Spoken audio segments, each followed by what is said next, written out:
Glória a Deus. Paz do Senhor, meus irmãos. Glória a Jesus.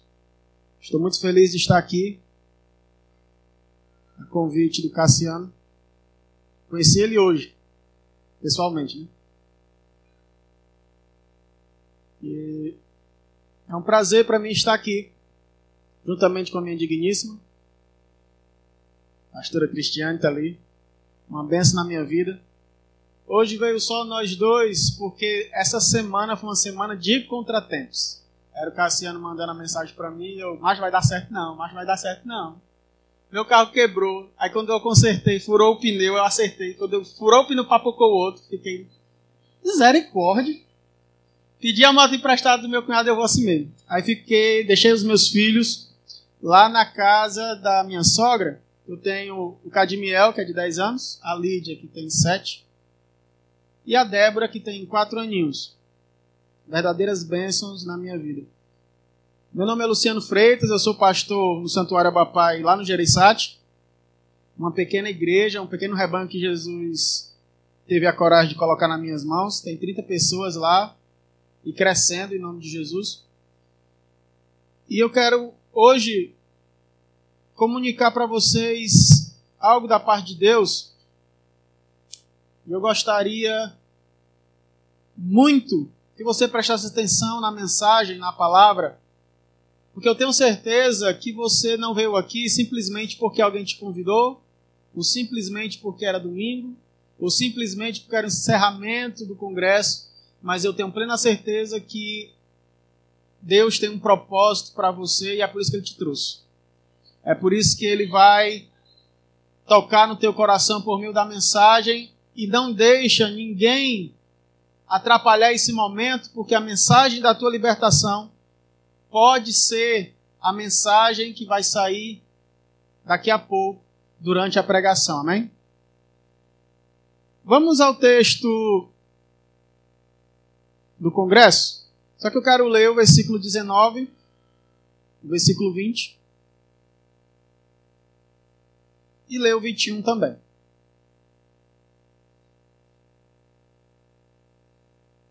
Gálatas 2, 19, o 20 e o 21.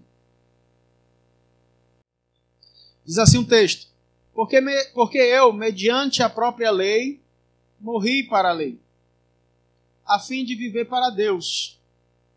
Estou crucificado com Cristo. Logo, já não sou eu quem vive, mas Cristo vive em mim. E esse viver que agora tenho na carne, vivo pela fé no Filho de Deus, que me amou e a si mesmo se entregou por mim. Não anulo a graça de Deus, pois se a justiça é mediante a lei, segue-se que morreu Cristo em vão. Continua em pé, reclina a tua cabeça, fecha os teus olhos, vamos falar com o Senhor. Paizinho querido, nesse momento eu quero, em tua presença, te pedir, meu Deus, que o Senhor venha a tocar em cada coração nesse auditório. E que o Senhor venha enchê-los da tua graça, do teu poder, da tua unção.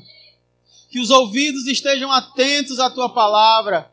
E que cada coração seja como um terreno bom, que a semente vai cair e vai produzir um fruto, meu Deus, de 30 a 100 e a 100 por um, Senhor. Eu te peço agora em nome de Jesus, que o Senhor venha anular toda a ação do maligno e toda atrapalhação com relação à palavra, Deus. Não permita que assim qualquer ação do mal venha retirar a bênção dos teus filhos com relação à pregação dessa palavra. Usa-me, Senhor. Não deixe eu atrapalhar o Senhor, pelo amor de Deus. Me ajuda a transmitir essa palavra para a glória do teu nome. Em nome de Jesus Cristo. Amém. Glória a Deus. Senta no teu lugar.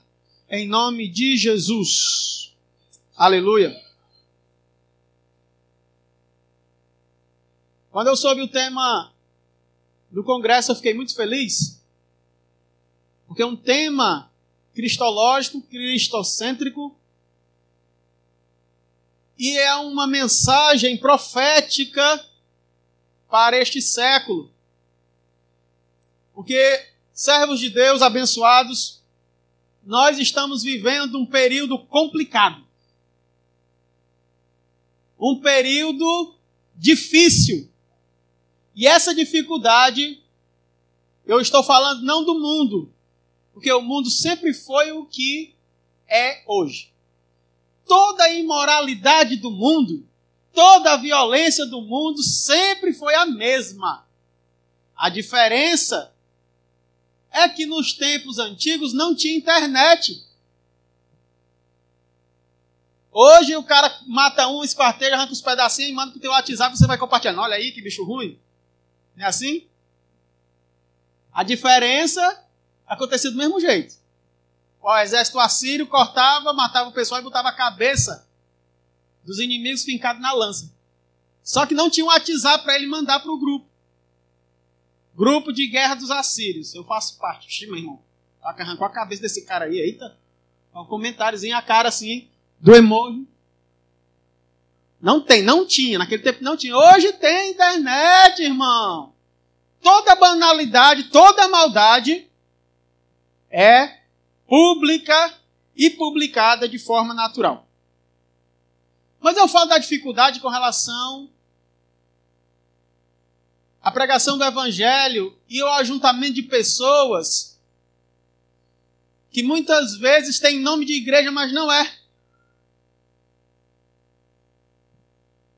É dessa dificuldade que eu quero falar um pouco hoje. Porque esse tema desse congresso, sendo esse tema cristocêntrico, cristológico, é uma mensagem profética para este mundo, porque não se prega mais Jesus. Jesus, há muito tempo, deixou de ser o centro da pregação de muitos pregadores e de muitos movimentos tidos como evangélicos por aí. Jesus deixou de ser o centro. Jesus é apenas o meio para se conquistar o que o meu desejo egoísta está pedindo. De tal forma que se Jesus não operar aqui nessa igreja para me dar a porta de emprego, eu vou na outra igreja porque lá Jesus abre a porta. Nessa igreja Jesus não abre, mas naquela Jesus abre. A mão de Deus está aqui, o pé de Deus está acolá, a cabeça de Deus está na outra. Jesus deixou de ser o centro. E isso, meu irmão, como uma mensagem profética, eu gostaria de ser ousado em minhas palavras e dizer que a realidade dos últimos tempos é uma realidade na qual Deus está selecionando os seus.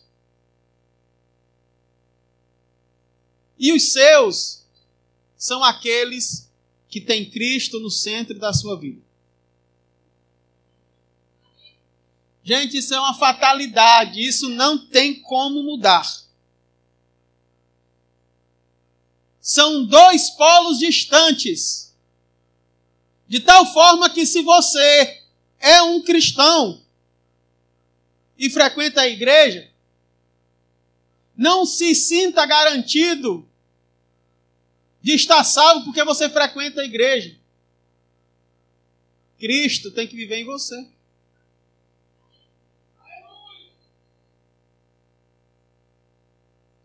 Paulo está aqui nos dando uma orientação linda. Eu não vou entrar no contexto, isso é uma conversa muito longa, que eu não quero me ater ao contexto hoje, mas eu tenho que pregar dentro do contexto, é isso que eu vou fazer. Eu não vou pegar o contexto para explicar, mas vou pregar dentro do contexto. Paulo está falando para os Gálatas um assunto importante. Qual era o assunto importante? Dentro da igreja, principalmente entre a igreja gentílica, que não era a igreja judia, a igreja onde era feita pelos irmãos que não eram judeus, entrou uma falsa doutrina que estava perturbando os irmãos. Os irmãos não tinham a tradição hebraica, não tinham a tradição judaica. E Paulo chegou pregando a liberdade em Cristo, que a fé em Jesus, a justiça pela fé, e que Deus perdoaria os pecados daquele que arrependido cresce em Deus, no sacrifício de Cristo, sem o recurso da lei de Moisés. Só que alguns irmãos que eram judeus, eles disseram, não, está errado. Você aceitou Jesus? Aceitei, irmão. Pois agora você tem que circuncidar, você tem que guardar o sábado, você tem que guardar as festas de lua, você tem que fazer isso, tem que fazer aquilo. Toda a tradição judaica, os irmãos que estavam se sentindo felizes e perdoados, agora não sentiam-se mais seguros. Por quê?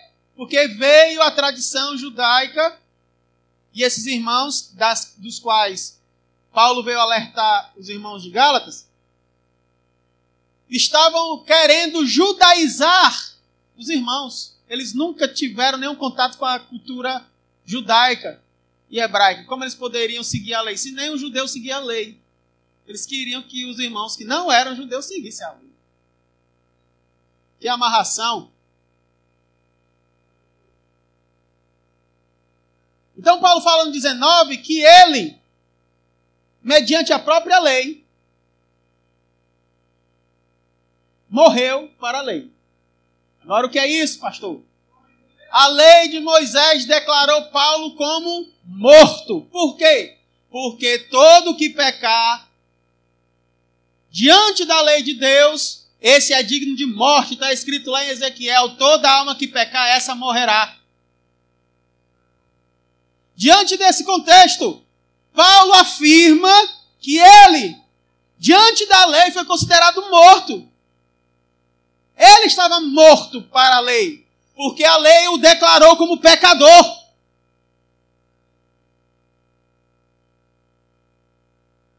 E a lei o mata como pecador. Mas vem Deus, na sua infinita misericórdia, por meio do sacrifício do nosso amado Jesus Cristo, nos dá a vida em Deus. De sorte que se a gente morre para a lei, Paulo diz, agora eu estou vivo para Deus. Porque a lei já me condenou. Estou morto. Mas Jesus me tirou da morte para a vida. Eu estou vivo para com Deus. Aí o que acontece? Acontece um fato que a gente não espera. Gente, me perdoe as minhas palavras, mas a igreja do século 21 herdou o mal de querer andar no evangelho sem cruz. Não existe evangelho sem cruz. Não existe. Diga, não existe. Evangelho sem cruz.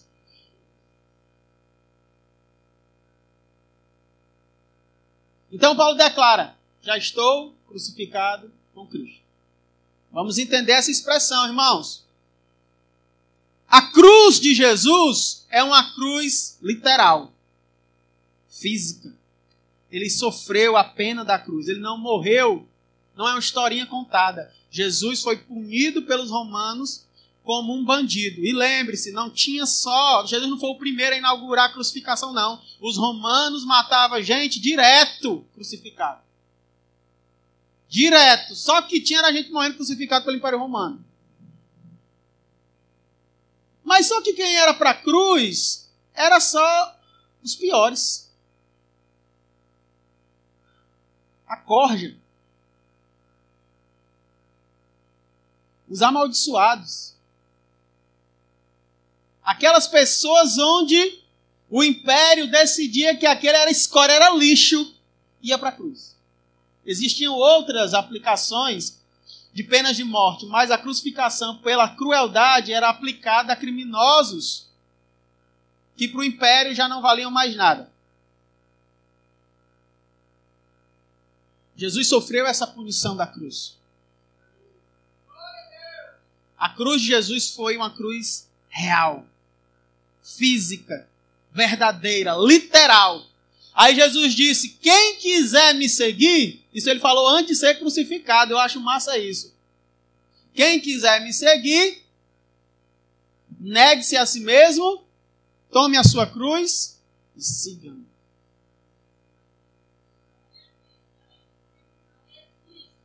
Aí ele deu o exemplo literal. Em Hebreus nos relata que Jesus aprendeu a obedecer pelo sofrimento que ele passou. No Getsêmani, Jesus deu a prova de negar-se a si mesmo, porque ele estava em tremenda angústia.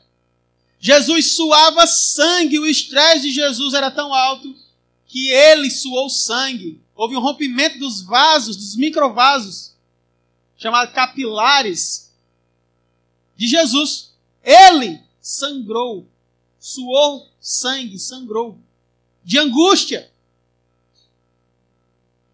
E ele orou: Senhor, se possível, passa de mim esse cálice. Mas não seja feita a minha vontade, e sim a tua. Primeiro ponto, já estou crucificado com Cristo. Quem quiser me seguir, negue-se a si mesmo. Negar a si mesmo. E o que é isso, pastor, negar a si mesmo? Irmãos, todo pecado tem uma base, tem um porquê e tem um motivo. E o nome desse motivo é egoísmo. Todo mundo que peca, peca por uma única motivação. E a motivação é essa, egoísmo. Mas vou deixar bem claro. É fazer a vontade dos desejos. Quem adultera, não adultera pensando no seu cônjuge. Ele adultera para satisfazer o seu desejo. Quem rouba, não rouba para querer abençoar o comerciante. Ele rouba para satisfazer o desejo dele de não trabalhar no pesado para ter dinheiro fácil. Quem é viciado nas drogas, ou no álcool, ou no cigarro, ele não abandonou ainda, não é porque ele não saiba que faz o mal, mas é porque o álcool, o cigarro e a droga traz um benefício para a sua satisfação. Em outras palavras, o ser humano pecador consagrou a si mesmo como Deus. É por isso que o pecado é hediondo. E é por isso que para Deus não existe pecadinho nem pecadão. Porque todo pecado, seja ele cabeludo ou careca, tem como objetivo final a satisfação do eu.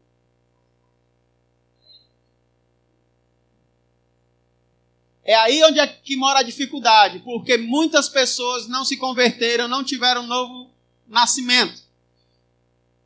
Mas continuam vindo à igreja achando que Deus está recebendo o seu trabalho eclesiástico, achando que Deus está ouvindo as suas orações, achando que Deus está recebendo o seu evangelismo, achando que Deus está recebendo a sua musicalidade, achando que Deus está recebendo as suas pregações como serviço, achando que Deus está recebendo muita coisa e quando Deus não está recebendo nada. Por quê?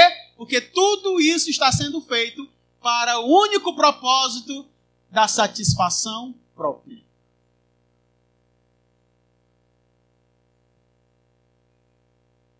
O pastor fez uma colocação muito boa, que ele disse o seguinte, que tem muita gente orando e Deus não está respondendo, porque até a oração é abominável diante de Deus. Querido, a gente pensa que egoísmo só se refere a coisa ruim. Tipo assim, não, sou egoísta, não quero saber de ninguém, só eu. Não. O egoísta faz caridade. O egoísta lê a Bíblia, o egoísta ora, o egoísta fala a língua estranha, o egoísta vem para a igreja todo culto, o egoísta participa do círculo de oração, o egoísta é uma bênção. Mas a intenção última do coração dele não é a glória de Deus e o bem das pessoas. A intenção última é que ele se sinta bem. É que ele esteja bem diante do ministério, é que ele esteja bem diante das pessoas, é que ele seja elogiado, é para conquistar um cargo na igreja. Querido, analise o teu coração, porque se a tua motivação for essa, Deus não está recebendo o teu serviço não, ó. Ele está dizendo, quem quiser me seguir, negue-se a si mesmo. E como é que eu faço isso, pastor? Reconhecendo que sou pecador e confessando a ele a intenção do meu pecado. Jesus falou, quando olhares para uma mulher com desejo pecaminoso, você já adulterou com ela precisa nem se deitar. Olhou, desejou, para Deus é adúltero. Caramba, Jesus é complicado. Sabe por quê, querido? Porque o pecado é a intenção. Antes da ação, tem uma coisa chamada intenção. E é a intenção que dá vida à ação.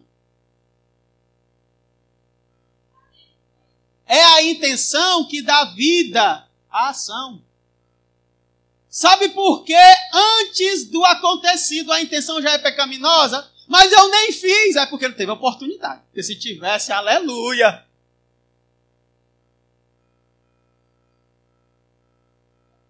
Então entenda uma coisa. A negação da minha vontade é eu assumir que sou pecador. Me humilhar diante de Deus. Confessar diante de Deus a intenção dos meus pecados e me submeter a toda a vontade de Deus.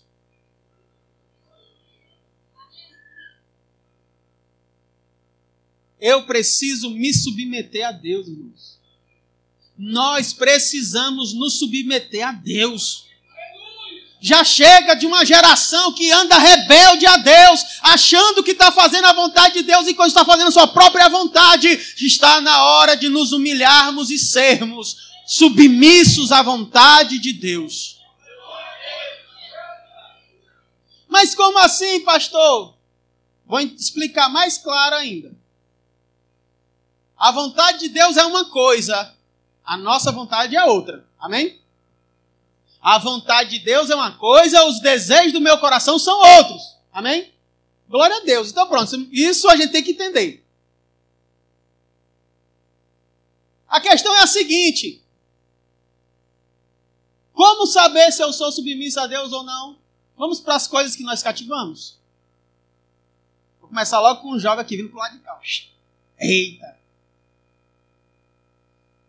Vocês estão namorando e vocês sabem que o namoro de vocês não está sendo muito legal, não. O negócio está complicado. O namoro está fogo, mas tem que jogar água nesse namoro aí. Isso vai diminuir. Aí você sabe que Deus está exigindo. Acaba com esse namoro. Aí você vai e diz, ô Senhor, mas o Senhor sabe como é que é. Tira esse sentimento do meu coração. Deus não está mandando você pedir para tirar esse sentimento. Ele está falando para acabar. Você negou-se a si mesmo. Você vai obedecer a Deus e vai terminar esse namoro. Com lágrimas nos olhos. Com dor no coração. Mas eu estou tão apaixonada. Termina.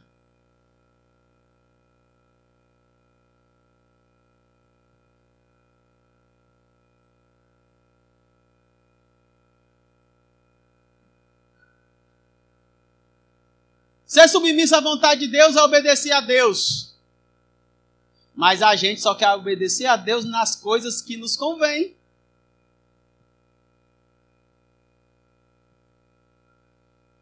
Deus quer total obediência.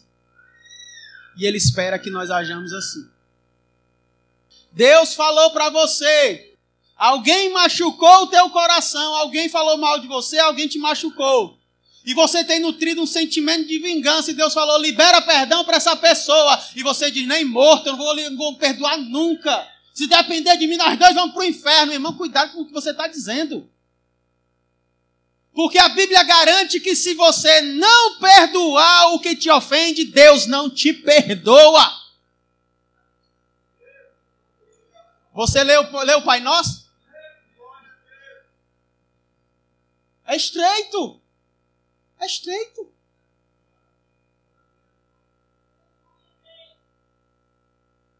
Negar-se a si mesmo é se submeter a toda a vontade de Deus.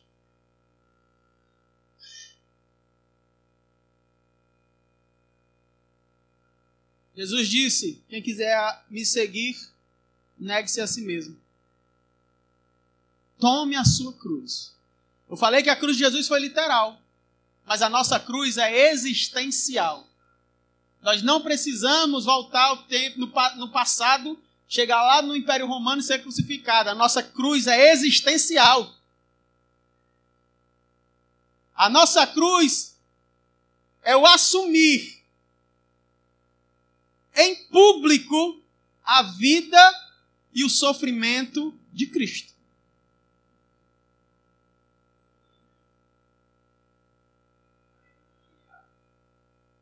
É amar a Deus com todo o teu coração, com toda a tua alma, com toda a tua força, com todo o teu entendimento. E amar ao próximo como a ti mesmo. Olha para a pessoa que está do teu lado aí, olha. Dá só uma olhadinha aí para a esquerda, para a direita. Glória a Deus. A pessoa que está do teu lado, que você viu, é a pessoa mais importante do mundo. Parabéns, você está sentado ao lado da pessoa mais importante do mundo. Deus quer que você cuide dele, assim como você cuidasse de você.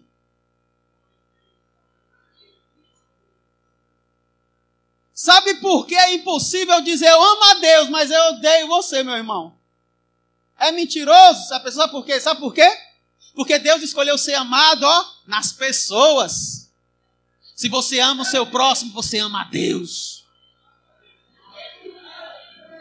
E um detalhe, irmãos, amor no português é aquele sentimento que flui do coração. Quando a gente tem afinidade com alguém, acha legal, meu irmão, tu é meu chapa, tu é meu brother. Mas isso não é o amor da Bíblia. O amor da Bíblia é ágape, que significa benevolência desinteressada. Eu farei o bem, mesmo que a pessoa tenha feito mal por mim.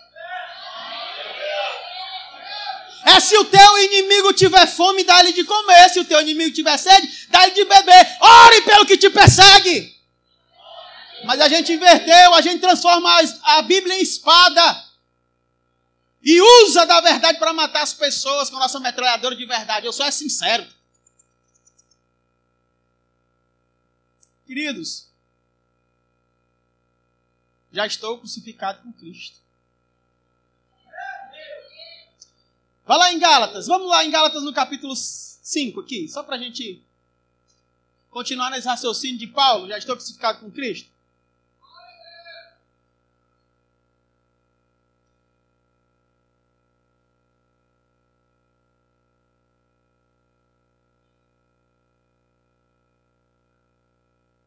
Capítulo 5, versículo 16.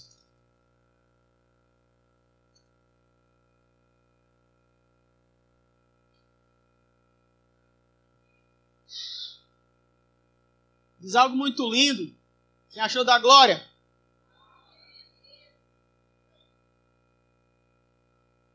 Digo, porém, capítulo 5, versículo 16. Andai no Espírito, e jamais satisfareis a concupiscência da carne. Porque a carne milita contra o Espírito, e o Espírito contra a carne, porque são opostos entre si, para que não façais o que porventura seja do vosso querer. Entenda, querido, que essa guerra acontece quando nós estamos na carne. Essa luta acontece porque é uma luta para a gente não obedecer a Deus. É uma luta para a gente pecar. A gente está na carne. Ai, meu Deus, e agora? Meu Jesus, não posso, estou em tentação. Deus tem misericórdia de mim, Jesus. Misericórdia. Misericórdia. Misericórdia, Jesus, cobre com teu sangue. Jesus, me cobre com teu sangue, Jesus, me cobre com teu sangue. Essa luta é uma luta interna que nós temos para desobedecer a Deus e não para obedecer, porque a nossa carne quer pecar. O Espírito Santo diz, não peque. Mas o Espírito Santo, não peque. Mas o Espírito Santo, não peque. Só essa vezinha, né? Quando você está no Espírito, a Bíblia diz que jamais, diga jamais.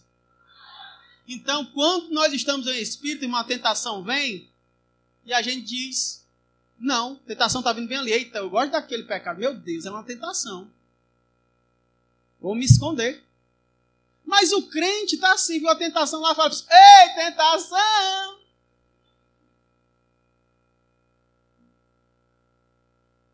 Foi o que José fez, irmão. Correu. Detalhe, presta atenção. Eu li a Bíblia e comecei a rir.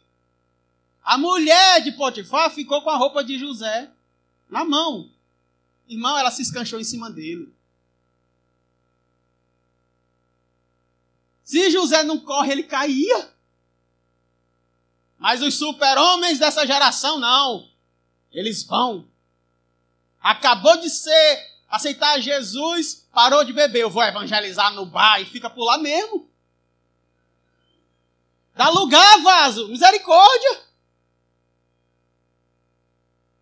Querido, entenda que a tentação, ela é um desejo da tua carne, é um desejo seu. Não é do Satanás, não é dos infernos, é seu, essa é a sua carne, é do seu corpo. E você só vai ser tentado naquilo que você gosta, entenda, pelo amor de Deus. Satanás nunca vai me derrubar com um litro de cachaça, nunca. Por quê? Porque eu nunca bebi. Aceitei Jesus com 8 anos de idade. Fui crente desde então. Quando eu me desviei com 16 anos, fui pra galera do rock, curtia rock pesado. Aí, vamos, Lu, beber, bora. Mas vai eu.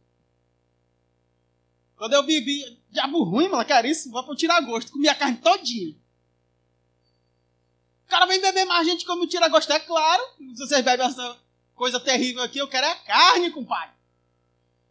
Eu não servia pro mundo, eu me desviei, o pessoal me expulsava. Sai daqui, mas tu é crente, sai daqui. Não, eu sou crente mais não. Não, pode sair daqui. Não negócio de ser crente mais não. Vai lá pra igreja, você é crente. Não sai pra nada não. Me expulsaram. Eu doido pra pecar e não me quiseram. Eu só aguentei passar um ano longe de Jesus. E foi porque eu era abestado. Eu cometi alguns pecados, aí eu, Senhor, eu te decepciono demais, Senhor. Eu vou fazer igual o filho pródigo, vou deixar minha cruz aqui e vou, já que eu não... Todo dia eu peco, meu Deus. O Senhor não tem mais perdão para mim, não. Olha, iludido. Vou pro mundo. E fui. Só que o mundo não me quis, irmão. Aí eu não podia estar na igreja porque eu tinha me desviado. Não podia estar no mundo porque o menino não me queria no mundo. Agora pronto. Aí o que acontece? Eu vendo o dilema, né? Os crentes no meio da rua. Eu não era crente. Na minha cabeça eu não... Eu estava desviado. Aí vi os irmãos da igreja. Pai do Senhor, Pai do Senhor. Aí assim que eu passava pelo irmão da igreja, e aí, Luciano? E aí, compadre? Era o dilema. Se viessem os dois juntos, assim, o Pai do Senhor e o descrente, aí pronto, eu morria, porque eu não sabia o que fazer. Se eu desse a Pai do Senhor, irmão, já voltou para a igreja, né? Pois é. Mas eu não tinha voltado. Mas eu vivi um dilema. Foi quando eu entendi, queridos, que uma coisa importante aconteceu. Eu descobri que eu não poderia, de fato e de verdade, ter colocado a cruz no canto e ter de seguir o mundo. Porque Cristo já estava dentro de mim. Eu não prestava mais para o mundo. Então, quando a tentação vinha com cachaça, cerveja, eu nunca caí nisso. Nunca. Mas tem gente que tem. Se você tem problema com o irmão, não vai. Pelo amor de Deus, dá lugar, irmão. Misericórdia. A tua tentação sempre vai ser numa área que você gosta. Então, quando a tua carne dizer assim, ei, você vai e foge, corre as carreiras, vai falar com Deus, vai orar, vai ler a Bíblia, vai conversar com o teu pastor, vai conversar com o teu líder.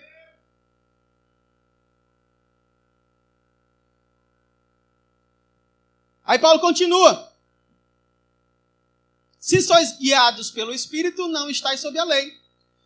As obras da carne são conhecidas, e são prostituição, impureza, lascívia, idolatria, feitiçaria, inimizade, porfias, ciúmes, iras, discórdias, dissensões, facções, invejas, bebedices, glutonarias e coisas semelhantes a estas, a respeito das quais eu vos declaro, como já outrora vos preveni, que não herdarão o reino de Deus os que tais coisas praticam. Existe aqui esse dualismo, a carne e o espírito. Se nós estamos em espírito, nós produzimos o caráter de Deus. E é uma coisa, irmão, que é irreversível. Presta atenção, é irreversível. Você não pode ser carnal e espiritual ao mesmo tempo. Ah, pastor, mas tem o fruto do espírito, que é amor, alegria, paz, longanimidade, benignidade, bondade, fidelidade, mansidão, domínio próprio. Eu tenho esses aí tudo de menos domínio próprio, porque penso numa pessoa que eu dou valor falar dos outros. Irmão, entenda. Ou você é ou você não é. Se você acha que tem todos o fruto do Espírito e menos um, você não tem nenhum. São apenas aspectos românticos de um egoísmo melhorado. Não houve conversão. Porque o fruto do Espírito é o caráter de Deus sendo desenvolvido em nós. Como é que é isso, pastor? Você creu em Jesus, a sua vida, você foi novamente nascido. Jesus fez você nascer de novo, regenerado. O Espírito Santo habita em você e agora ele começa a produzir o caráter de Deus em você. E você fica surpreso porque antigamente alguém te ofendia e você partia logo para a briga. E agora que você creu em Jesus, aconteceu um negócio, porque até que tu queria partir para cima, mas você foi paralisado por uma força que você não sabe qual é. Eu fiquei calado. Uma pessoa me ofendeu e eu fiquei mudo. Levei o desaforo para casa. Não é possível, alguma coisa aconteceu de errado. Foi o Espírito Santo que criou em você.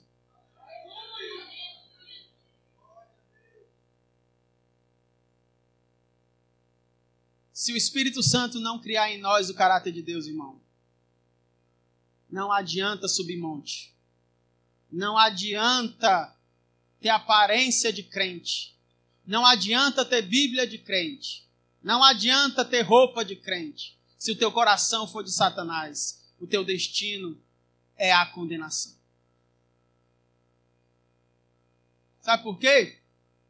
Porque o exterior engana os nossos olhos, mas o Rei dos Reis, Senhor dos Senhores, não pode ser enganado. Ele olha o coração.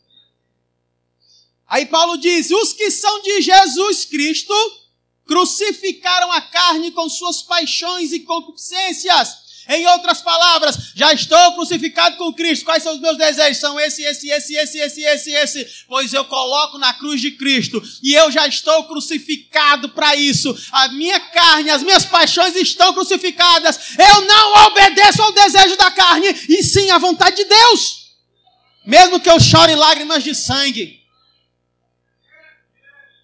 Mesmo que a vontade de Deus signifique a minha tristeza, eu vou ser triste, mas Deus vai ser glorificado através da minha vida. Se a vontade de Deus tem a ver com a negação dos meus sonhos, eu nego os meus sonhos, mas eu cumpro a vontade de Deus. Talvez você nunca pensou sobre isso. Porque talvez você escute que Deus vai resolver todos os seus problemas, e Deus não vai, irmão. Deus não vai resolver todos os teus problemas. Se desiluda. Inclusive, Deus vai deixar alguns problemas até o dia de você morrer. Porque nós estamos em transformação, em um processo. Irmão, então por que é que Jesus me salvou e eu sou tão tentado, eu caio tanto? Porque Jesus me salvou e colocou ele nesse mundo. Porque Jesus quer glorificar o nome dele através de nós. Um bocado de gente destrambelhada, um bocado de gente desorganizada, esculhambada. Ele diz assim, eu vou glorificar o meu nome através deles. Nenhum presta, nenhum aqui, nenhum presta. Eu vou glorificar o nome dele, o meu nome através deles. Que eu vou colocar a minha glória no vaso de barro, para que a excelência do poder seja de Deus e não dos vasos de barro.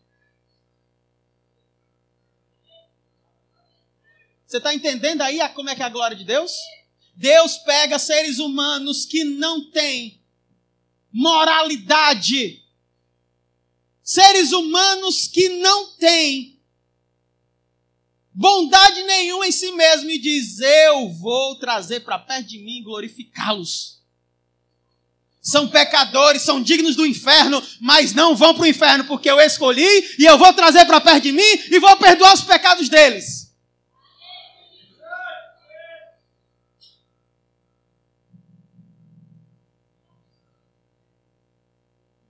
Aleluia! Já estou crucificado com Cristo. Se a vontade de Deus, se no exercício da vontade de Deus eu vou ficar triste, que eu fique triste. Se eu vou ficar pobre, que eu fique pobre. Se eu vou ficar solteiro o resto da minha vida, que eu fique solteiro o resto da minha vida. Contanto que o meu Deus seja honrado. Porque a minha vida é dele.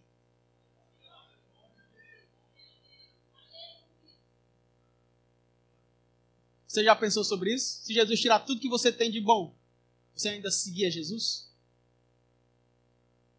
Se Jesus tirasse a tua oportunidade, obreiro, desce, agora você vai estar no banco ali. Você ainda seguia Jesus? Se Jesus tirasse a tua casa própria, tirasse o teu carro, tirasse o teu trabalho, tirasse teus filhos, tirasse tua esposa, você ainda seguia Jesus? Essa é a pergunta. Não responda para mim não, porque não tem nada a ver com isso. Responda para o Espírito Santo dentro do seu coração.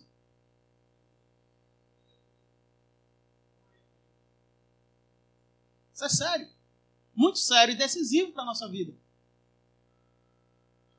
Mas Paulo fala uma coisa linda. Eu já estou crucificado com Cristo, logo já não sou eu quem vive, mas Cristo vive em mim. O que é isso?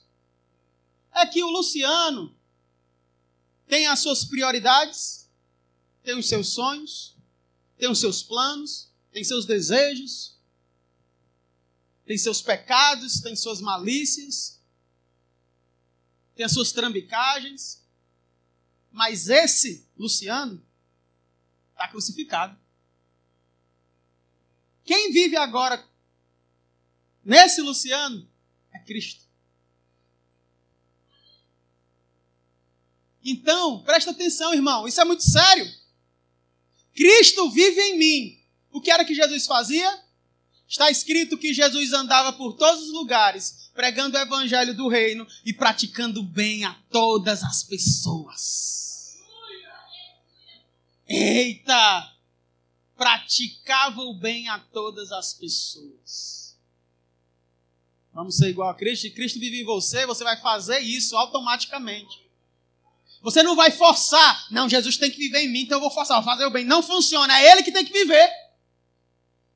E Ele só vive se o Luciano, o meu eu, estiver crucificado. Só. Se eu estiver vivo, Jesus chega aqui, eu estou vivo, Senhor. Ele não fica, porque Ele é rei exclusivo. Ele é rei exclusivo e absoluto. E dentro do nosso coração não tem lugar para dois deuses. Ou Ele é o Senhor, ou nós somos o Senhor da nossa vida. Então temos que escolher quem é que vai reinar no nosso coração.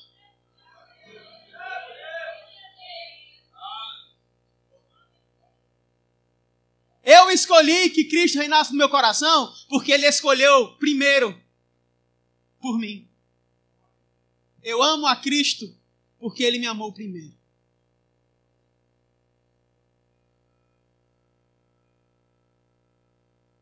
Jesus nos ensinou a perdoar. Cristo vive em você? Perdoe. Jesus nos ensinou a cuidar daqueles que são mais miseráveis do que nós. Cristo vive em você? Cuide dos miseráveis.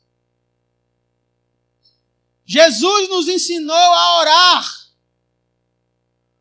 Inclusive quando o traidor o beija o rosto. Diga, meu amigo, você me trai com um beijo. E trata bem Judas. Ore por aqueles que te perseguem e trate bem aqueles que te ofendem. Se Cristo vive em você.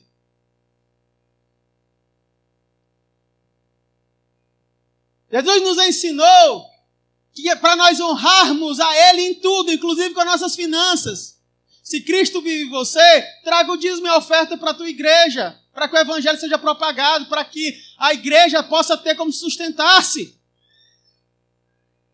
Se Cristo vive em você. Se Cristo vive em você, humilhe-se por completo e permita que a glória de Deus brilhe sobre você. Porque você não precisa se amostrar para os homens, você precisa ter um coração contrito diante de Deus e Ele te exaltará.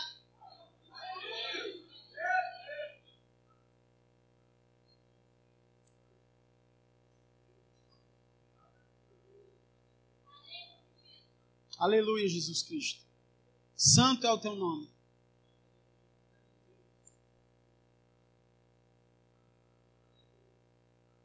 E esse viver que agora tenho na carne, eu vivo na fé no Filho de Deus, que me amou e a si mesmo se entregou por mim. Eu agora não vivo mais baseado numa consciência pecaminosa. Eu vivo agora essa vida até o dia de Jesus voltar, ou até o dia de eu morrer. Uma vida baseada na fé no Filho de Deus. Nessa fé que é baseada no seu amor de entrega, que disse para mim que me amou mesmo sem eu merecer. Eu ainda sendo inimigo de Deus, pecador, sem merecer nada de Deus. Ele me amou e disse, eu quero você, eu perdoo você, eu recebo você. E é nessa fé que eu vou viver agora. Nessa fé de humilhação, nessa fé de dedicação, nessa fé de entrega a Deus. Vivendo pela fé, cuidando daqueles que estão próximos de mim. Vivendo para Deus todos os dias da minha vida. Porque Ele se entregou por mim, eu também me entregarei a Ele. Aleluia! Se Cristo vive em você, você se entrega a Ele.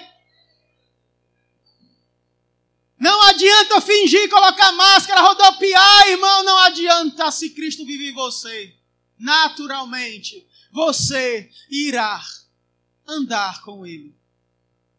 E Paulo diz, se vivemos em espírito, andemos também em espírito. E o que é isso, pastor? Eu vou encerrar agora com essas palavras.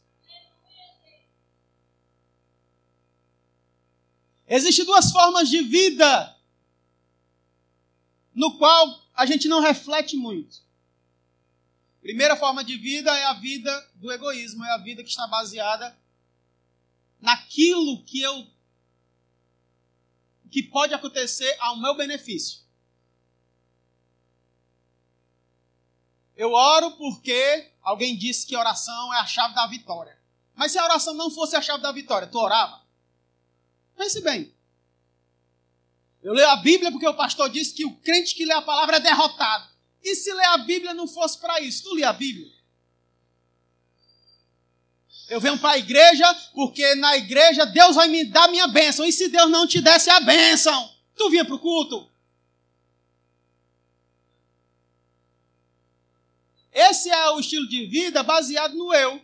Porque tudo no universo tem que se voltar para mim, a fim de me servir. E Deus é mais um agente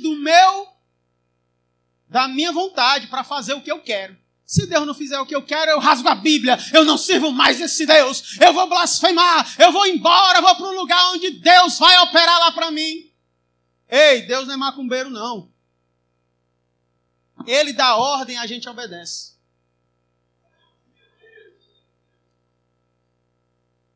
Arrependa-se do seu pecado de querer manipular Deus a seu favor. Arrependa-se do seu pecado de estar querendo utilizar meios espirituais para conquistar as coisas. Isso é feitiçaria, irmão. O nome disso é bruxaria, feitiçaria. E os evangélicos andam fazendo isso. Você tem que orar para ter relacionamento com Deus. Você tem que ler a Bíblia para conhecer as Escrituras. Porque delas a gente julga ter a salvação. É isso que Jesus disse. Pela palavra Deus fala com a gente, pela oração a gente fala com Deus. A gente tem que vir para o culto, é porque eu gosto de estar perto do meu irmão e eu gosto de adorar a Deus em santidade. Um princípio que foi invertido, eu vou para o culto para me receber minha bênção. Está errado. Se você veio para o culto para receber a bênção, o Deus da história é você. Culto é um lugar de entrega. A gente entrega o nosso culto para o Rei dos Reis e Senhor dos Senhores. Eu não vim aqui para Deus me abençoar coisíssima nenhuma. Eu vim aqui para entregar o meu serviço de adoração a Ele.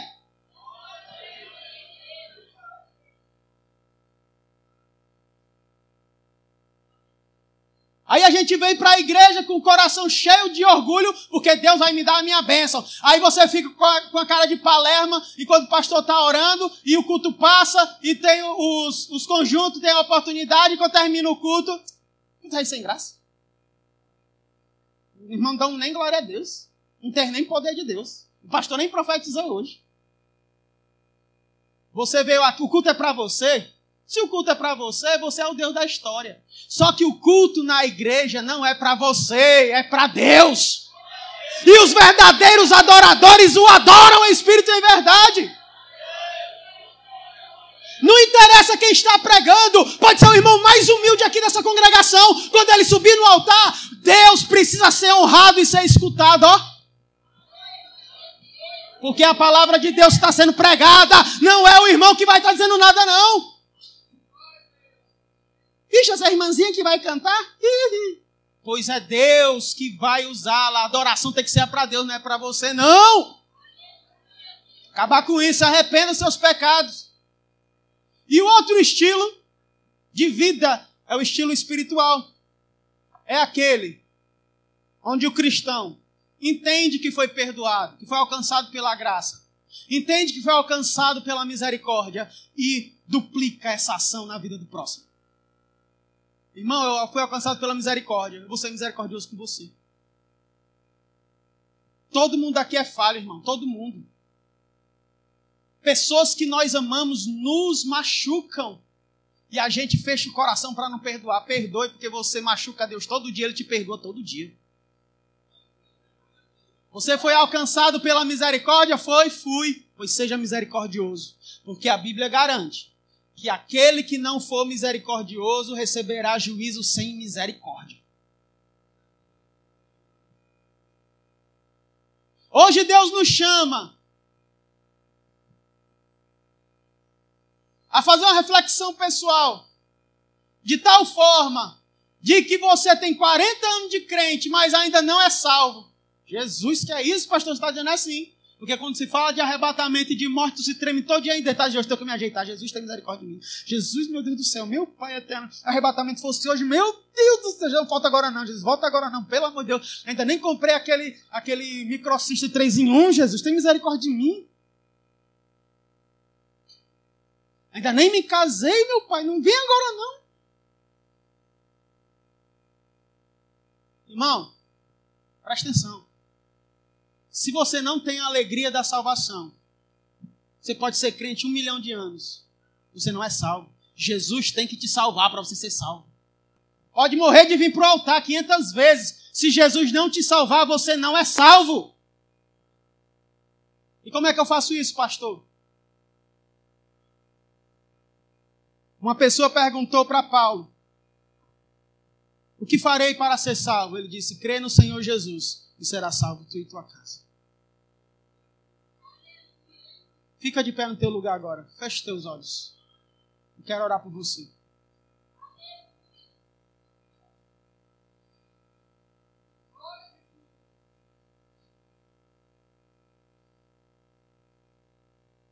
Coloca a mão no teu coração. Coloca a mão no teu coração, feche teus olhos.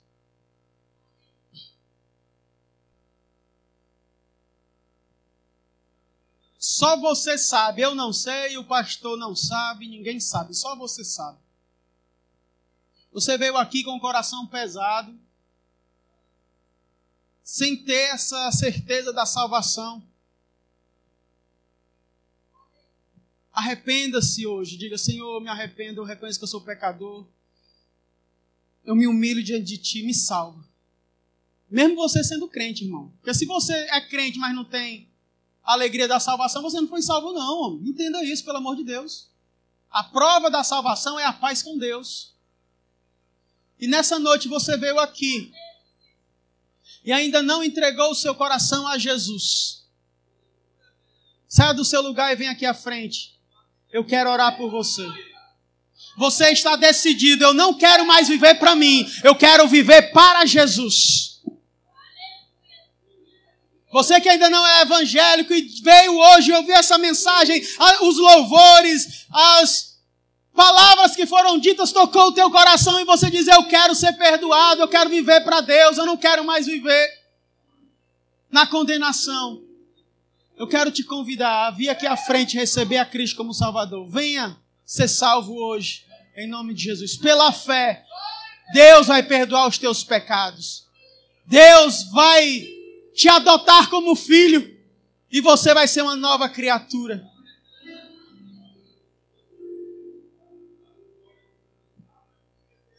Onde está a primeira pessoa que vai entregar o coração para Jesus hoje?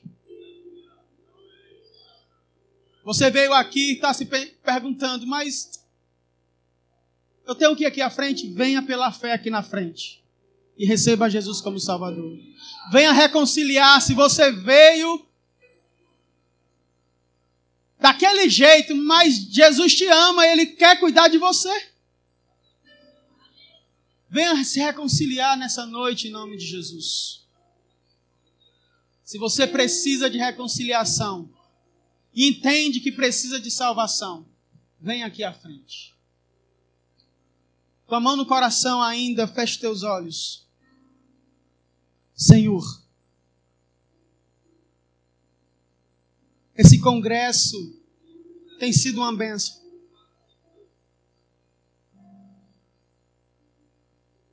E profeticamente o Senhor tem falado conosco de conformarmos a nossa vida à Tua vontade. Não queremos mais viver para nós mesmos, Senhor. Não queremos mais viver para nós mesmos. Não queremos mais viver para as nossas paixões. Não queremos mais viver no nosso egoísmo, ó Pai. Nos arrependemos hoje no pó e nas cinzas e te consagramos e te convidamos para ser o Rei do nosso coração, o Rei da nossa vida. Sabemos que muitas vezes nós temos te desagradado, Senhor. Puxa vida, como nós te desonramos, mas hoje eu invoco o teu santo nome e te peço pelo poder do sangue derramado lá na cruz. Me aceita, me perdoa.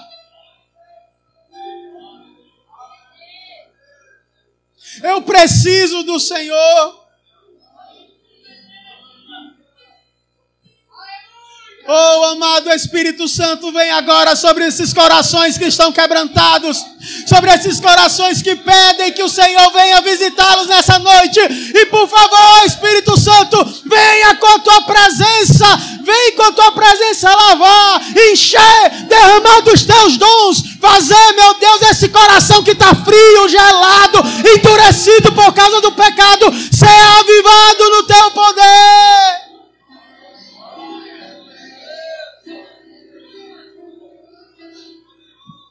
Eu quero ser um homem segundo o teu coração, Jesus.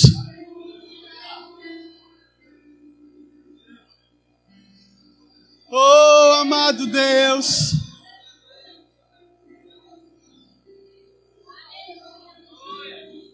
Vem, Espírito Santo, e muda essa geração. Vem, ó Espírito Santo, e muda essa geração. Vem, ó Espírito Santo, e faz dessa igreja local um referencial da tua glória. Meu Deus, que esse lugar seja um celeiro de salvação, Senhor. Que essa mocidade seja, Senhor, os pescadores de vidas dessa geração. Que essas mulheres sejam as conselheiras daqueles que estão sofrendo e que edificam a casa do Senhor. Que esses obreiros sejam um exemplo da tua glória e do teu fogo, do teu ministério aqui na cidade de Cascavel, mudando, Senhor, destinos de pessoas. Oh Deus, que esses músicos louvem a Ti de tal maneira que apenas notas deixem de ser apenas notas e sejam adoração plena ao Senhor.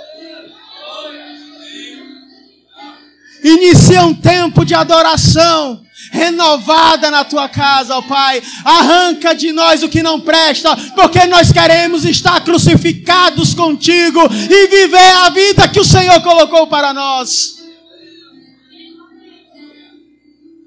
Obrigado, Jesus.